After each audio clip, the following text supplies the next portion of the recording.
So, as I said before, this is a unique opportunity for Geneva because not only one way can mobilize 100 cities in China to become nodes, they are also very present in the World Economic Forum, Tianjin, and Dalian. As you know, every year the World Economic Forum organizes the new champions event in China.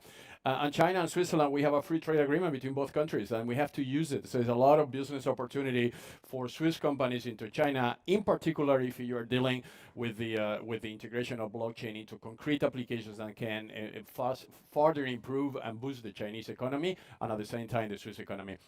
So with that, I will move to the next panel. This is the last panel before you guys can go eat, or you would like to go eat. So I would like to bring back to the panel Don Tapscott and Alvise. We have is Alvise here? Yeah, sorry. Alvise, Vice President of Illicit Trade in Prevention in PMI, Philip Morris. We will discuss how blockchain can reduce and eventually solve the illicit trade problem. Obviously, all the best. Hi. Have a seat.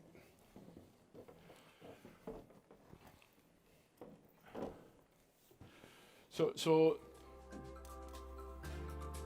yeah, we're gonna run out. Technology has transformed trade. Advances in technology and communication, as well as freer, more open, globalized markets, have revolutionized production, e-commerce, and supply chains. However, these same digital developments are also enabling illicit trade. A 2019 report by Chainalysis estimated that transactions using Bitcoin to make illegal purchases on the dark web exceeded $1 billion in 2019. A 2019 joint report by the OECD and EU IPO estimates the value of counterfeited and pirated goods traded worldwide to amount to $509 billion annually. Both legitimate businesses and tax authorities lose revenue because of illicit trade. Illicit trade also funds and supports criminal networks. In 2018, the World Atlas of Illicit Flows estimated Al-Qaeda affiliated groups in Syria earned between $18 and $35 million from illegal taxation, kidnapping and smuggling of counterfeits and drugs. But technology is also pivotal to fighting illicit trade. It enables better tracking in supply chains of consumer goods such as pharmaceuticals and tobacco products. And new technologies, such as blockchain, could offer promising solutions by creating a decentralized and unhackable system. Technology also helps tackle the illegal wildlife trade, but no one government or single industry can address this complex problem on its own. National governments, international organizations, the private sector, and civil society all have a role to play. Tackling illicit trade requires collaboration amongst all stakeholders by sharing learnings, information, innovative solutions, and technologies. Together, we can counter illicit networks.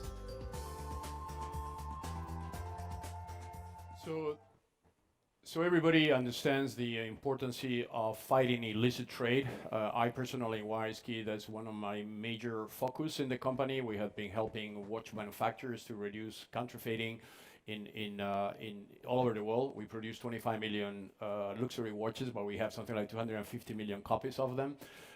Illicit trade is actually the way criminals get their money.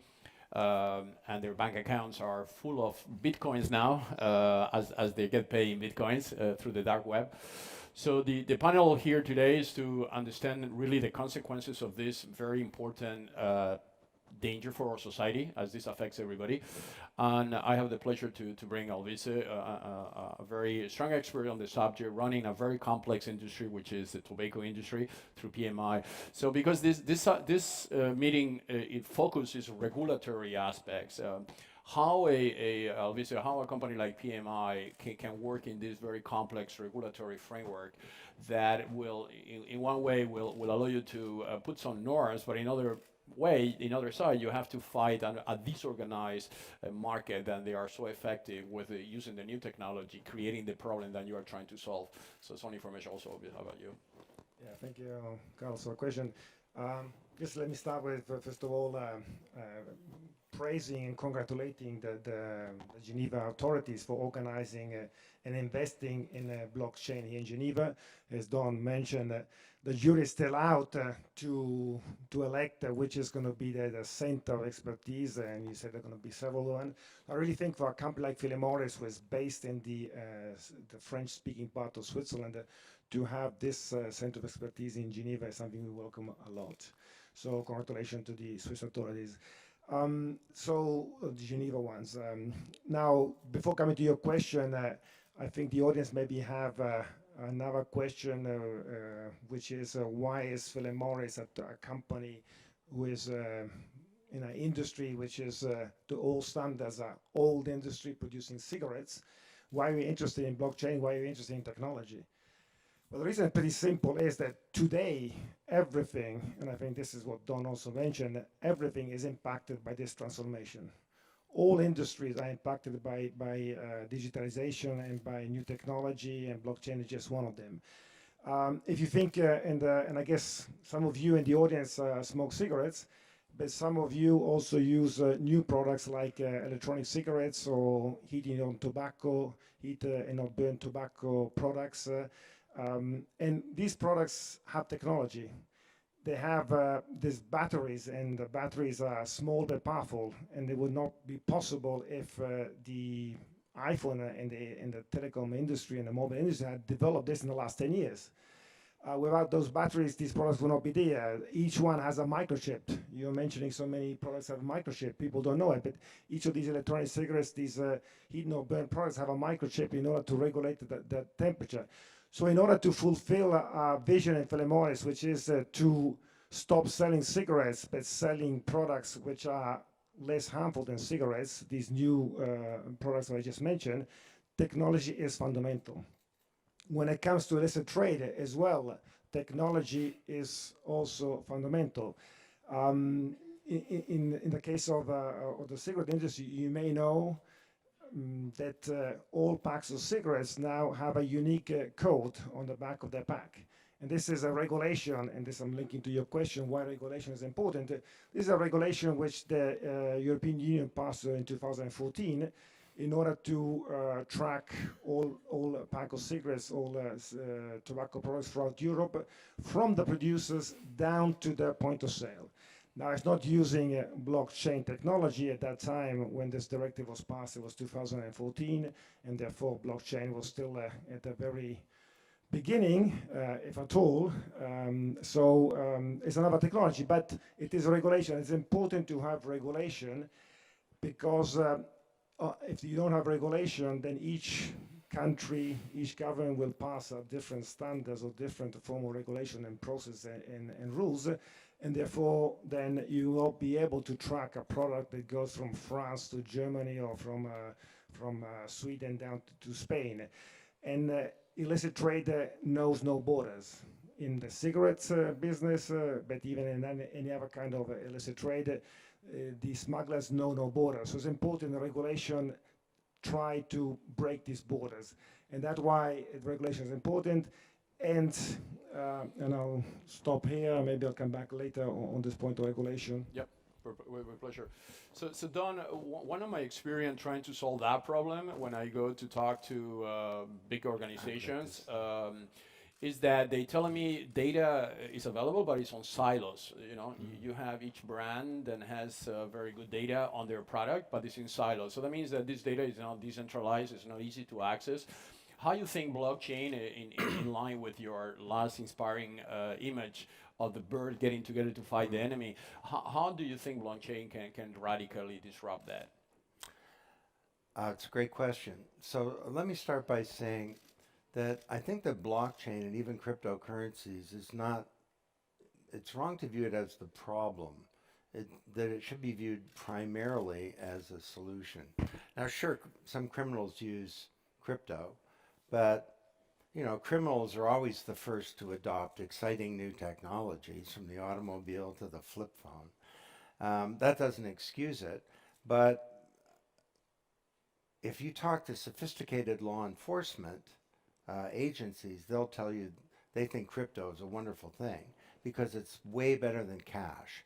And cash is the foundation of a lot of this illegal activity. It's the foundation of the global drug industry. It's the foundation of organized crime. It evaporates and has spillage, and it's what undermines tax revenues and all kinds of things.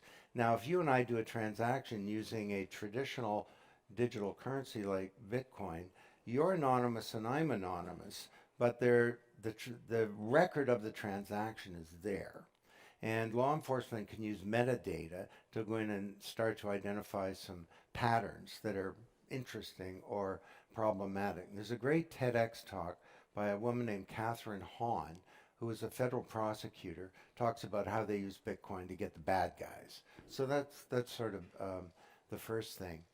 And to the question, one of the executives at FedEx says blockchain is a team sport. And he says, it used to be we could, develop some new application. We developed the whole chain of custody idea. You build a system, you stick a FedEx logo on it, you take it out to market, you lead an industry. He says, but when you look at something like the logistics industry, you can't do that because all these silos between companies and between all the other institutions in that industry need to be broken down. Like, for example, what's a bill of lading? Well, unless you have standards as to what a bill of lading is, and that's one of dozens of areas where you need standards, you can't move forward to move to an integrated supply chain where you have transparency and where things like illicit trade can be spotted and can be tackled. So FedEx is one of the leaders of BITA, Blockchain and Transportation Alliance. And last year at the big event in Toronto, I interviewed an executive from FedEx, DHL, and UPS together on the stage. And I said, like, normally, wouldn't you guys want to kill each other?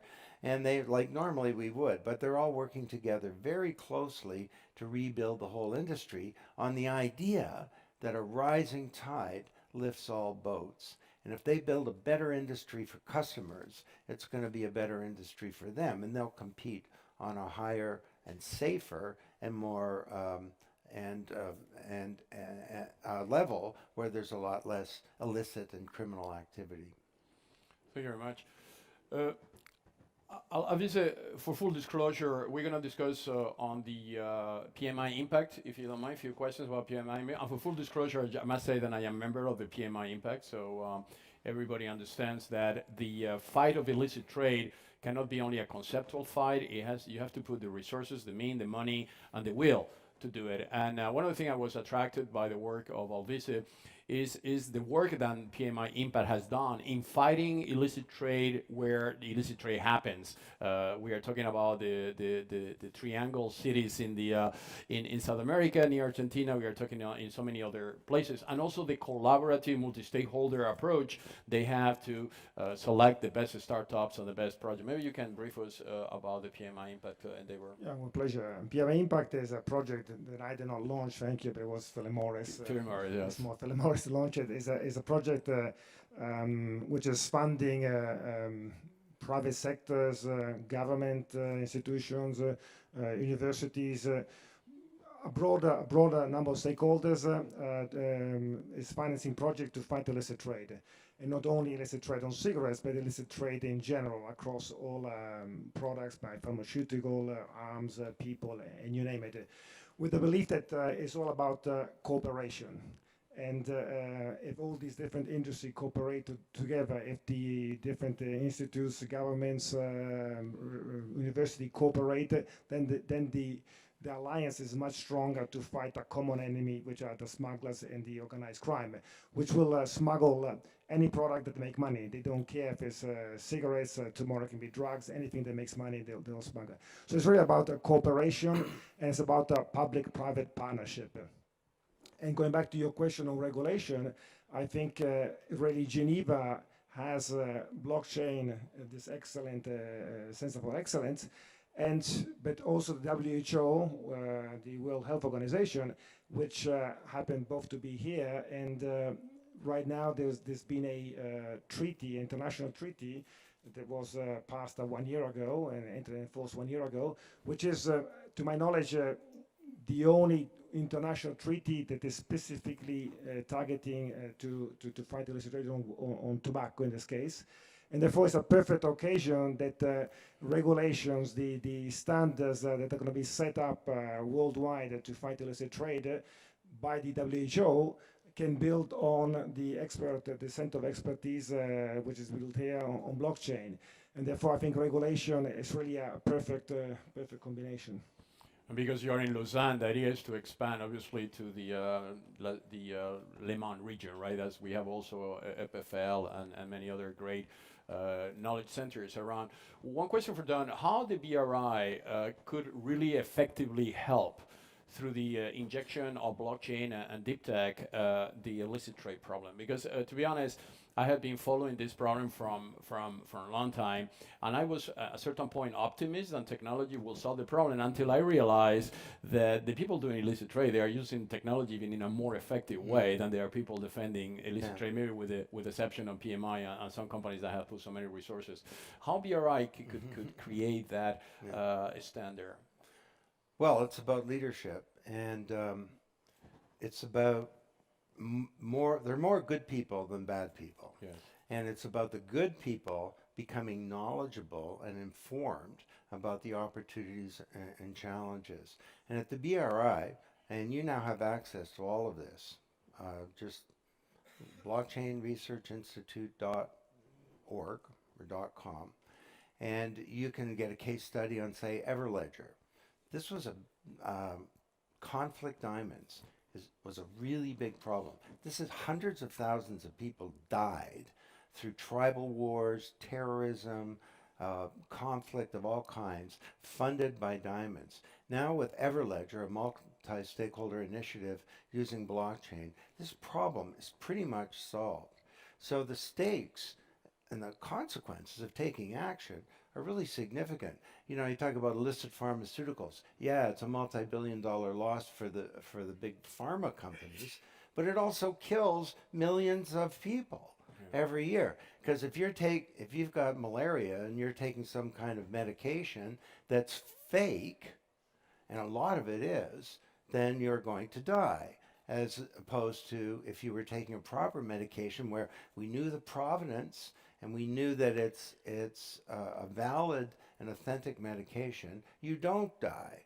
So that's what we care about this a lot, and we're launching a whole stream called Blockchain for Good research that's looking into topics like this. And it's a great example. You know, if you have companies that want to do this, because companies care about their shareholders, they also care about other stakeholders.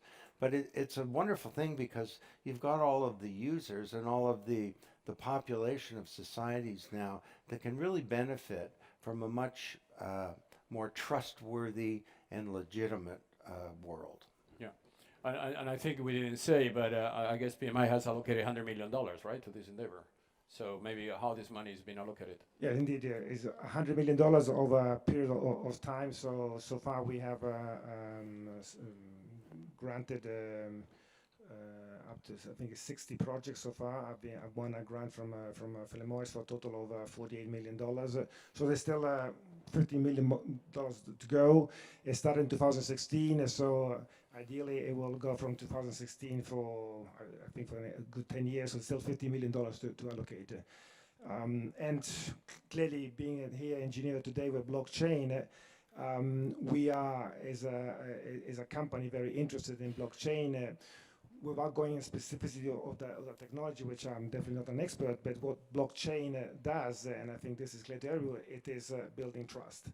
And what does a company want more than having trust with the consumers? And this could really, for companies that want to enhance it, build it, I think it's a fantastic tool that goes well beyond just tracking the product. It goes well beyond just stopping illicit trade, but it's really creating a new bond, an enhanced bond with the consumer, because it's all about trust. People want to know if the product comes from zone wars, if it has child labors, if it has if it's a fair trade for the farmers. So I think blockchain brings to companies really the trust that is fundamental in the relation with the consumers. Thank you very much. Carlos, let me just answer something else that Yep. you were saying, what could the BRI do? And my answer was there's a lot of public information now that people can benefit from. But you can also become a member of the Blockchain Research Institute. Sure. Then you get the full thing. You get a whole suite of services, educational stuff. You attend events. You get an executive briefing by me anywhere in the world. So I would welcome a conversation with any companies here about joining the BRI. I know you can Philip do it through Morris is a Geneva. member. Yeah, Yeah. as a member. Yeah, now you can do it through Geneva, as the European hub is going to be in Yeah. Geneva. So this gives you an idea on what we are trying to achieve with the help of this amazing idea that Geneva organizes every year, the blockchain Congress, because it is really a multi-stakeholder environment that allows us to present projects, to bring multinational think tanks, governments, and private sector, so we can all together work together. One of the problems I always highlighted in Geneva, why we lost the web, why we let so many good projects live in the city, is because we didn't work together. We have a tendency to work in our own corner. So this is a unique opportunity to work together, to bring our expertise and know-how for the benefit of everybody. I think we are in a generation that if we don't take the right decisions ourselves, there might be no further decisions to be taken, because the world is getting very complex. So I'd just like to thank your attention, give a hand to the amazing speakers, and wish you a great lunch. Very good.